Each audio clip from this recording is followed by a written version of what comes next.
So this is what the pulp looks like. And this is what it looks like already spread out. I've got it on some parchment paper. And then here is some more that I'm about to spread. So when you're spreading it, you want to keep it kind of thick because it is going to thin as it dries. You want to do any seasoning or flavoring.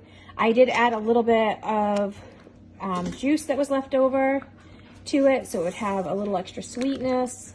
Added some sweetener, but you just want to kind of take a spatula and just kind of smooth it.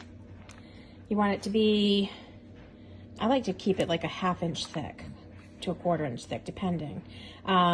When you start drying it, if it's cracking and separating, then you know you have too little and it's too thin. But typically 4 good blobs is enough to fill the tray. I'm gonna move that away from the hole. You want to make sure if you use parchment paper, you keep that center open for ventilation. And just keep going around and pushing around until it's even. Try to maximize my space here. And then when this is dry, I will cut it into strips. And then I will put it in bags and use the food saver to seal the bags. Provided that it's dried amply, it'll stay nice and it will keep for a good long time.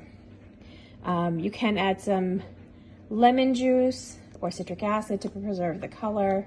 My personal preference is natural lemon juice. That's pretty much it. So then I'll go ahead and I'll put them in the dehydrator and let them run, and I'll just keep watch. And when the fruit leather is dry, see how this has a nice sheen to it? The fruit leather should have a sheen to it too. If it doesn't, then you've dried it too much.